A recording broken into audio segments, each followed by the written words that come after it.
Incineration. Feel beyond.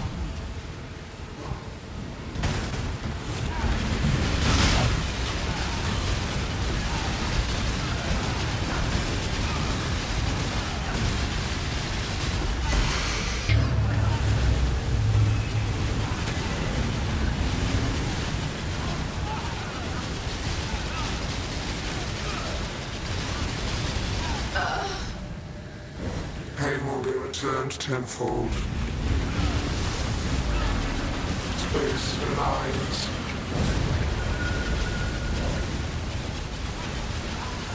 Behold my collection. I will have what I want. There cannot be an escape.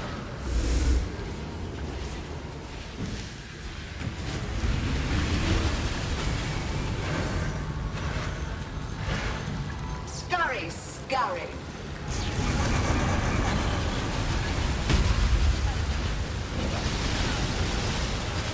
Why? Resistance will be punished. Time contorts. Scurry. My irritation is growing. Death will not be an escape.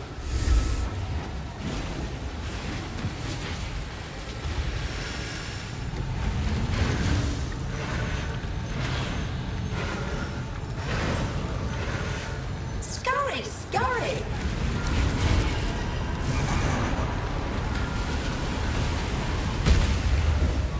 Do what I say. Stop resisting.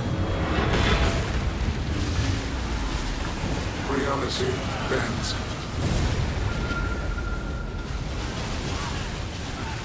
Punishment inescapable. Arrogant toy.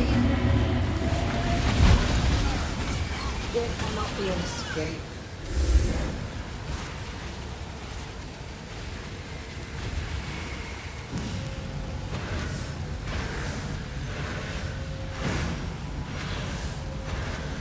Scurry.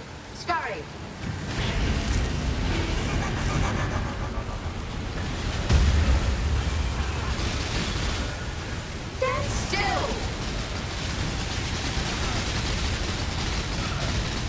I require aid.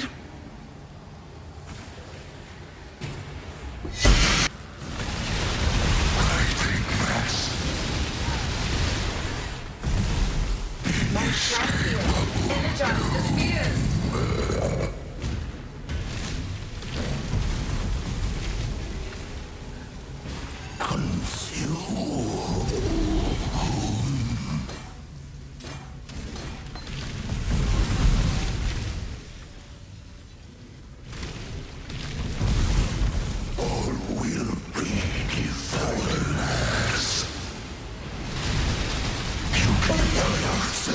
Hello and welcome, Exiles, to the peak of Righteous Fire. Not Righteous Fire, I'm sorry, Archmage. Sometimes my mind gets a little bit distracted of just thinking about one skill, but we are actually playing Archmage with the Mana Man. We swapped it over from Righteous Fire, and I wanted to showcase how strong the build could really be. I started out with Righteous Fire, not because I thought it was the strongest, but because I like Righteous Fire.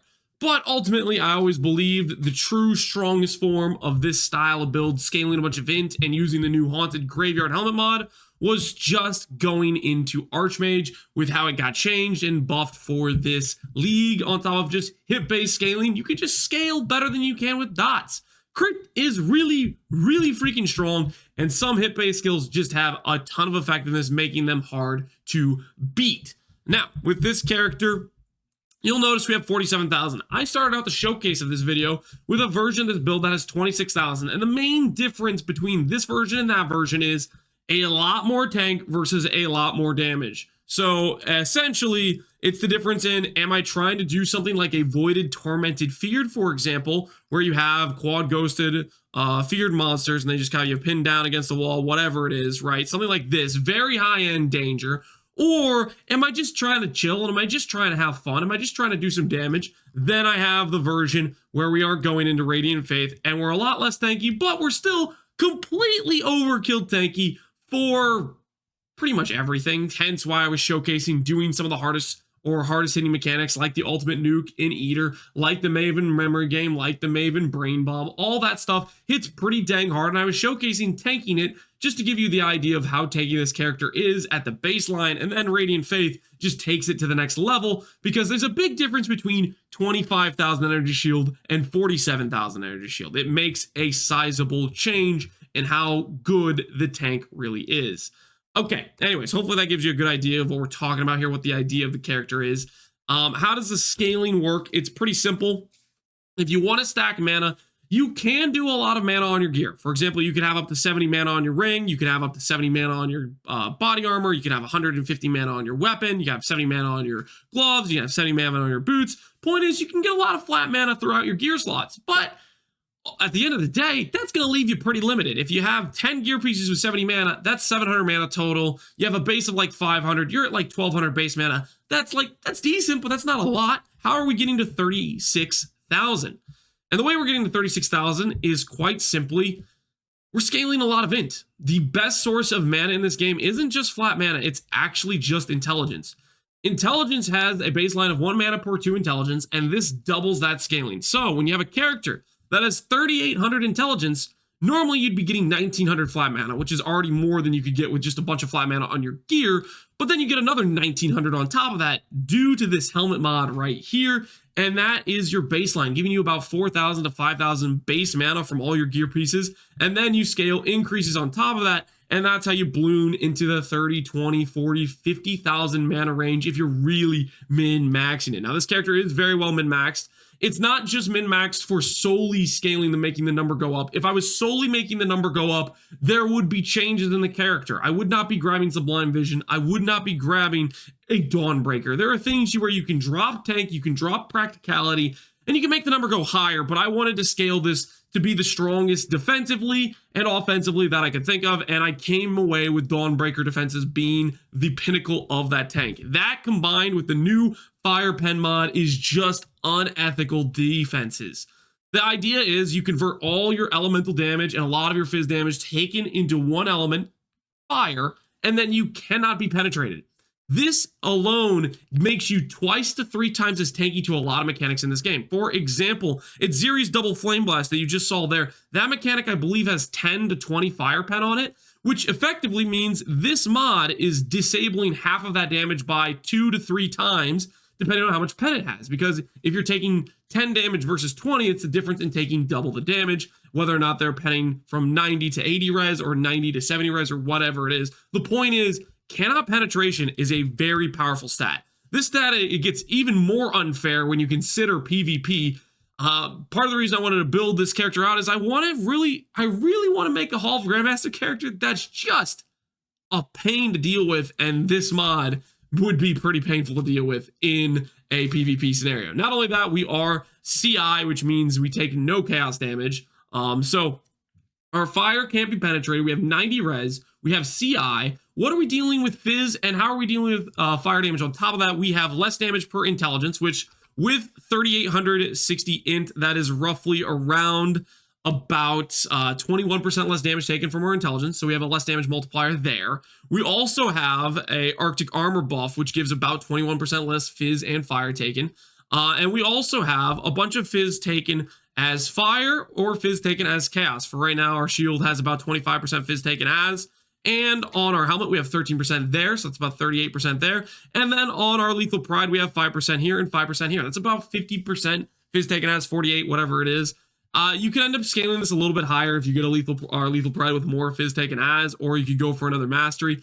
I think this is pretty unnecessary considering we have less damage taken from intelligence, less damage fizz taken from Arctic armor, and we have 16 PDR from endurance charges, and we do have 20,000 armor thanks to Radiant Faith also gives a lot of flat armor, not just ES.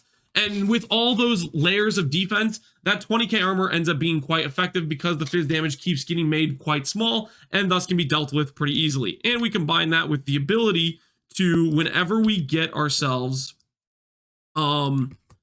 hit by Fizz, we recover 5% of our energy shield. So, for example, we have about 50k energy shield. Every single hit we take, which has physical, will give us another 2,500 energy shield back to our ES pool. For the most part, very few things can hit us hard enough where this is not just making enemies net heal us.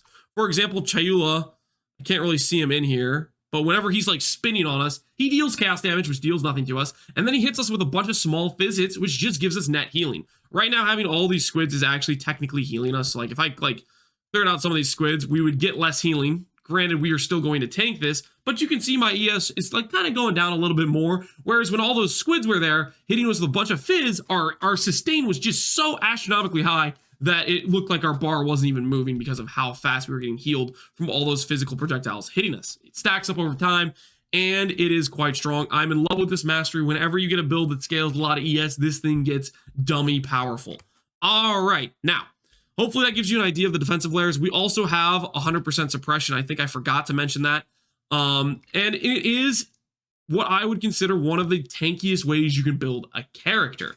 That being said, I have two variations, and the one I showcased, of course, was less tanky because it was just tank that wasn't necessary. This is tank that's necessary to do something like a Tormented Feared, where the enemies have high damage multipliers, they hit very fast, and you just need a bit more tank. For example, I might die doing this, but I'm going to showcase it anyways. When we take out for Radiant Faith, I'm going to go from 47,000 to like 25,000 ES, and you'll notice the ES starts to get chunked a lot more.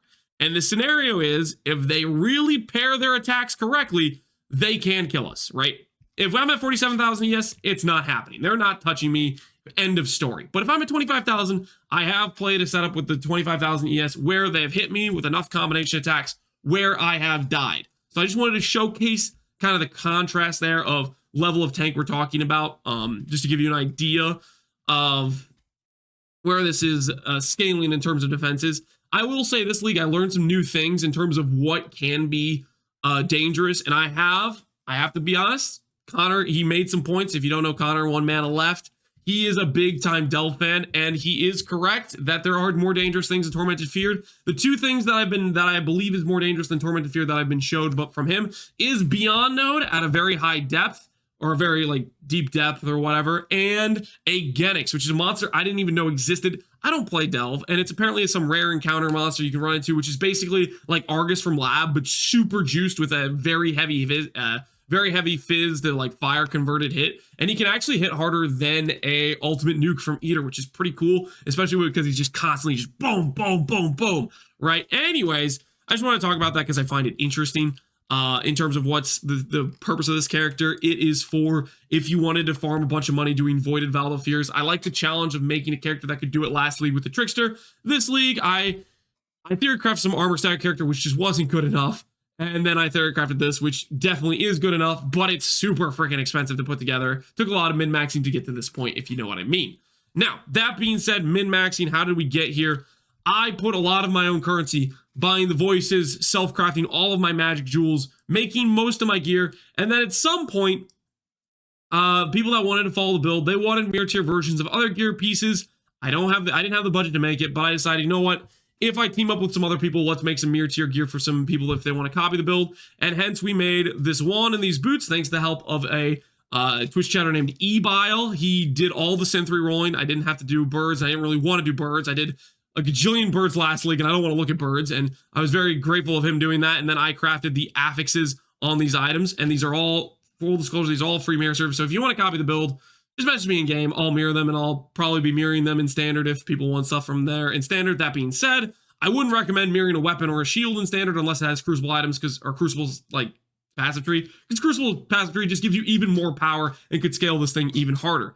That being said, we also have ourselves crafted a mirror tier helmet thanks to some community funding. This took a lot of graveyard crafting. Previously, I did the Righteous Fire version helmet on my own currency, and then this version, this took a lot freaking longer. I think I did roughly around 50 full graveyard crafts, roughly around 200 helmets generated before we hit this one. And technically, I hit a hunter base or a warlord base, I had a hunter base, and then somebody else at the exact same time in my chat hit a warlord base, which was 2 int higher in terms of like the fractured int, and I offered him 150D plus my base to trade for him, so that way we could make a better version of the helmet for people to mirror if they wanted. And then Epsy, if you've ever heard of the name Epsy, maybe you've seen him in Mathel's chat before. I remember a while back when I first got into this game, I remember seeing him in Epsy or in Mathel's chat when I was first watching and getting into PoE. He made this ring from scratch. It was basically his end of the league send off before he quit the league, which is a ring that has a very special mod, Subterranean % maximum mana as a prefix mod. Now, this mod is only drop enabled from Delve. And then what you have to do is you have to make it a magic item. So you have to annul off the extra mods, do a previous campaign change scour, turn it into a magic base, imprint it, and then synthesize it, imprint it, synthesize it, imprint it, synthesize it until it's 3 implicits, then roll it from scratch for 6%, 10%, 20 int. Then, as a magic base, he obviously did a lot of augmenting while he was doing the beast synth rerolling. He got 16 all attributes. So he had a magic base with 15% mana, 16 all attributes. Then he had to regal into either T1 int or T1 cast speed or whatever. And then he had to do some augment crafting and then Hinokora locking. Basically, the point is, this is a very special ring that you had to craft from a very special method. And I am quite grateful to Epsy for taking the time to do this. So if you ever see Epsy around and you mirror this ring, make sure to thank him for putting in the time to do this, because it is an incredibly long grind to make this sort of ring. Long story short is, character is super, super high investment. I maybe will at some point want to do a much cheaper setup of the build with Archmage and Spark and a Quiver setup and stuff, but I gotta be honest, I'm pretty burnt out. I've been working on this character for the past couple weeks now, and I want some fresh air. I want to be doing some more build creation. I want to be doing something that's a little bit less unethical, a little bit more reasonable in terms of currency. So I'm gonna do probably some palette cleanser builds of like doing stuff that's not so expensive, not so pricey. But if you want to mirror this gear, just message me in game and it will be available. Now, I currently have somebody destroying my mana. If you notice, my mana is getting eaten. There is a Torment mod where a guy can like eat your mana. I don't really remember which one it is. But point is, this might be a little bit awkward to get out of here because he's going to keep breaking our mana cost. So hopefully we can kill whoever's doing it relatively fast. If I can figure out who it is. I think it's Chayula, because the mana is just getting deleted really fast. Maybe it's not Chayula. Somebody else. It might be somebody else. I don't really remember which one it is. Thieves Grip. It's Ziri. I'm pretty sure it's Thieves Grip. Basically, there is a Torment mod which will allow the enemy to effectively remove 10% of your mana on hit, and I think it is Thieves Grip. I'm not 100% sure. The point is, we need to kill Ziri, or we are going to continue to have mana problems where I don't get to really cast my skill because Ziri keeps eating the mana. So don't make fun of my damage too much because I'm casting like much less than I'm supposed to be casting because I keep having my mana eaten. And until I kill Ziri, I don't think that's going to be the case. Well, does anyone else have Thug's Grip? It's just Ziri. Okay. Please die. Please die, Ziri. Stop killing my mana. This doesn't really give a good showcase of the damage. I promise the damage is better than this, but it's kind of hard to showcase how good the damage is when your mana is just getting drained. All right, anyways, aside from that, you'll see now my mana bar is much more full, and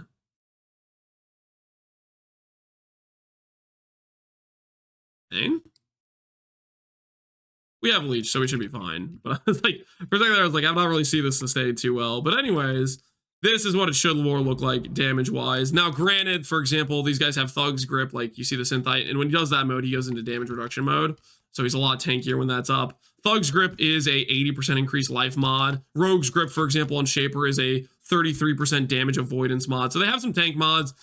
You might just think Torment is only damage, and it is a lot of damage. Torment makes the enemy's attack about 20% faster. It gives like 20% increased damage, something like that. I don't know the exact stats. But outside of the base damage multipliers, a lot of the mods, they give pretty big defensive stats, or they give some other arbitrary thing like removing mana on hit, which makes them very obnoxious to deal with when you're a character that needs a lot of mana. Now that we were in there for 17 minutes, hopefully most of the time we're there just talking about the build and showcasing it. But anyways, this is the character if we did a bunch of tank setup and we had a tree pathed around like this. I will showcase this in the POB. But ultimately, the setup I had before is a setup where we simply are pathing down through here, through these mana nodes, grabbing a Jewel Socket here, grabbing reduced cost here with all the reduced cost here, using Inspiration Support as one of our damage links. And between that reduced cost, that allows us to afford a skill that is 3 times as expensive as what we're currently doing. And then I also go and I grab another jewel socket here. So we get 2 magic jewels, we are dropping Radiant Faith, and we have a much higher cost, but a much higher cost reduction, basically to balance. When you have a lower mana cost, Archmage has lower cost. When you have the higher mana cost, you need to have some way of dealing with it, and that's us forcing in more reduced cost depending on our tree. Anyways, that being said, this character you can play with basically any spell that is supported by Archmage. Just know that there is a spectrum of how good the skills are.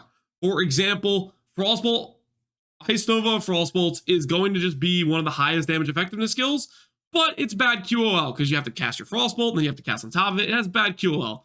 High QOL is going to be something like Lightning Conduit of Heavens, which you just cast once and it hits a massive area. It's got a fast cast time. It feels good, but its effectiveness is like 400 to 500%, whereas Ice Nova Frostbolt, when you consider it, it's more like 2,000, 2,200-ish effectiveness. So just know you can play whatever skill you want. One's going to deal higher damage. One's going to be better clear. Pick whatever you end up enjoying or having fun with. Archmage, you can attach to most things except for like brands or orb skills. So there is those limitations there. Alrighty. I will include the POB down below. This has been a long project. I wanted to showcase doing a lot of stuff with Righteous Fire, and then I wanted to showcase Archmage because I believed it's just stronger. And the TLDR is, it is just stronger. Because it just deals more damage effectively, and you could still get more sustain through things like Leech and not having a constant degen on you, and you can go CI. There's like a lot of advantages. Anyways, hopefully you guys enjoyed this video of the character min-maxing the project altogether. I will eventually maybe be considering trying to add this character Hollow Grandmasters. We'll see. I have a buddy of mine who offered a Hollow Grandmasters token at one point, so maybe we'll do a follow-up video in Standard or later in the league if I have some theory crafting on top of that. But for right now, I want to get back to playing some more reasonable builds. I hope you guys enjoyed the journey of this character from start to finish. As always, thanks for watching, Exiles. Take care and peace out.